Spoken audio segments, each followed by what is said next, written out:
Place au journal de l'Afrique sur France 24, très heureux de vous retrouver. Peut-être le début d'une longue série. 49 Guinéens ont été rapatriés de Tunisie. La Côte d'Ivoire prévoit le retour de 500 de ses ressortissants, une semaine après les propos virulents de Kais Saied sur les migrants subsahariens. Emmanuel Macron met les points sur les i. Au Gabon, le président français déclare l'ère de la France-Afrique révolue. Place à l'Angola, au Congo et à la RDC. À Kinshasa et à Goma, sa venue est déjà vivement contestée, vous le verrez. Et puis nous irons au Rwanda pour les rencontres internationales du livre francophone, un événement rare dans ce pays où moins de 10% de la population maîtrise le français. La Côte d'Ivoire met donc la main à la poche pour sauver ses ressortissants qui vivent en Tunisie. 1 milliard de francs CFA pour une opération spéciale rapatriement. À la clé, le retour de 500 Ivoiriens, une décision qui fait suite aux propos de Kais Saied, jugé raciste. Le président tunisien avait dénoncé l'immigration clandestine d'Africains subsahariens dans son pays, ce qui avait provoqué des violences. Le récit de Laurent Berstecher, images de Lilia Blaise et de Hamdi Tlili. Rassemblés devant l'ambassade ivoirienne à Tunis, ils cherchent à quitter un pays qui ne veut plus d'eux. Un départ au goût amer pour nombre de ces Ivoiriens qui se sentaient chez eux en Tunisie.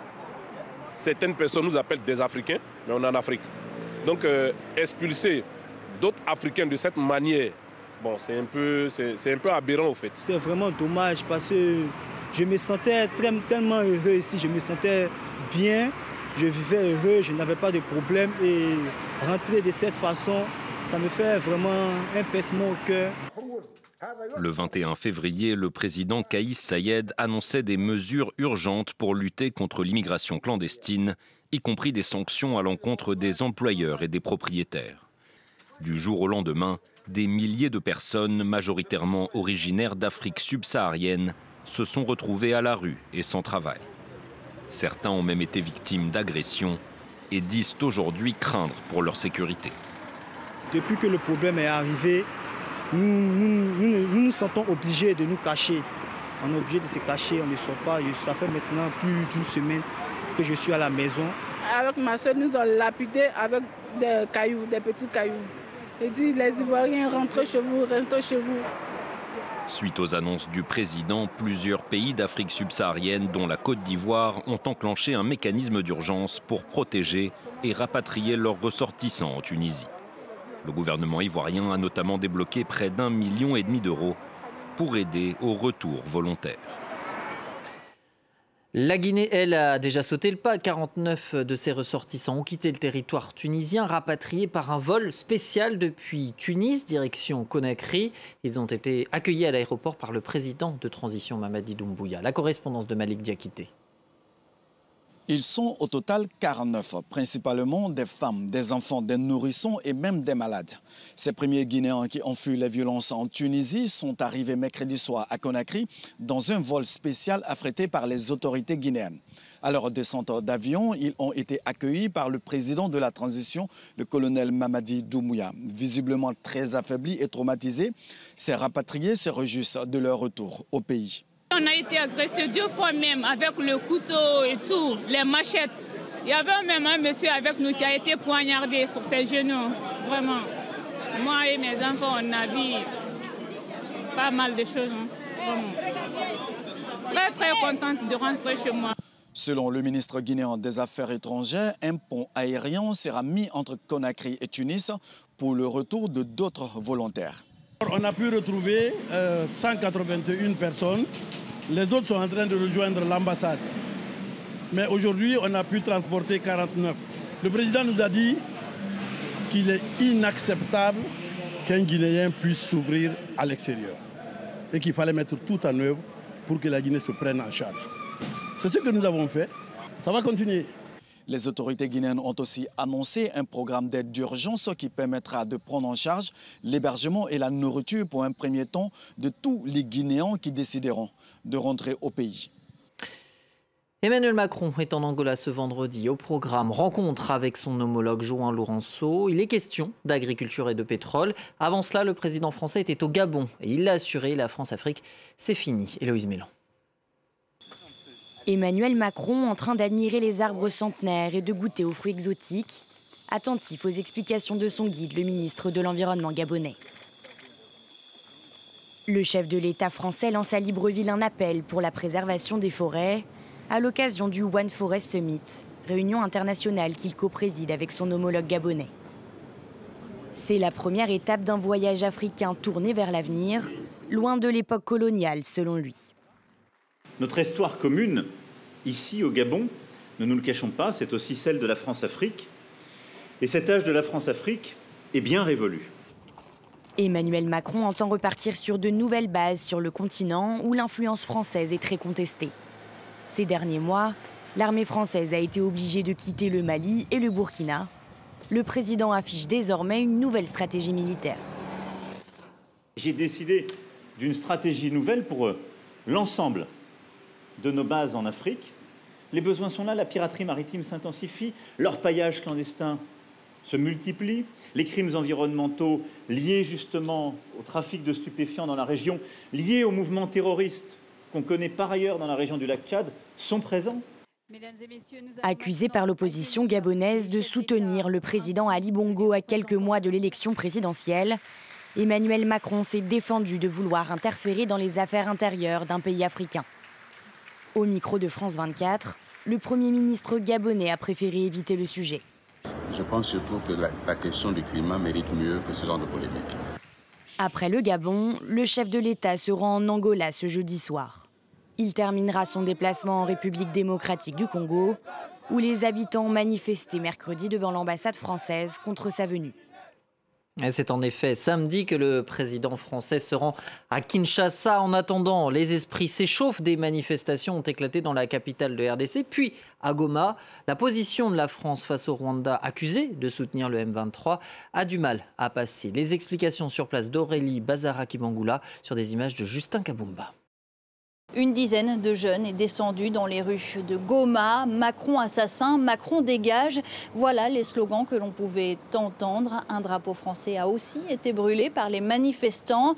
Alors cette manifestation à Goma, dans l'est du pays, rappelle celle qui s'est tenue hier à Kinshasa. Des dizaines de jeunes ont tagué l'ambassade de France. Des drapeaux russes étaient également brandis par les manifestants.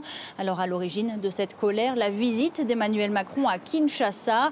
Le président français est attendu samedi dans la capitale congolaise et il n'est pas le bienvenu pour ces acteurs de la société civile. La France, c'est un pays qui soutient les Rwandais. Or, les Rwandais nous agressent. Et nous autres, nous disons, pour montrer aux Français que nous ne sommes pas d'accord avec leur politique hypocrite et leur soutien qu'ils apportent au Rwanda, nous brûlons leur drapeau. Nous avons marre de ce qu'ils font à notre territoire. Vraiment, nous souffrons et nous sommes catégoriques. Nous ne voulons plus voir le président de la France sur notre territoire. La France, comme d'autres pays européens, ont condamné le soutien rwandais aux rebelles du M23. Emmanuel Macron avait rappelé lundi dans son discours que la souveraineté et l'intégrité territoriale de la République démocratique du Congo ne se discutent pas. Le parti présidentiel, l'UDPS, a appelé ses militants à réserver, je cite, un accueil chaleureux à Emmanuel Macron. Mais le ministre de la Communication, Patrick Muyaya, a précisé que l'opinion congolaise attend tout de même un engagement clair de la France, ajoutant, je cite, qu'il n'y a pas de place pour l'ambiguïté. En clair, Kinshasa attend des sanctions contre le Rwanda. Dans l'est du pays, le M23 continue de s'emparer de localités autour de Goma.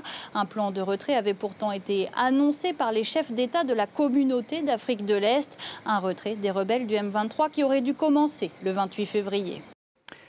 Wanted Washington offre jusqu'à 5 millions de dollars à quiconque pourra aider à l'arrestation de Seka Musa Balouk. L'Ougandais est à la tête des forces démocratiques alliées, une milice affiliée à l'État islamique qui sévit dans l'est de la RDC. Leur place sur le podium ne leur conviennent pas. Atiku Abubakar et Peter Obi contestent les résultats de la présidentielle nigériane. Respectivement, le candidat du PDP est arrivé en deuxième position avec 29% des voix, le travailliste troisième avec 25%.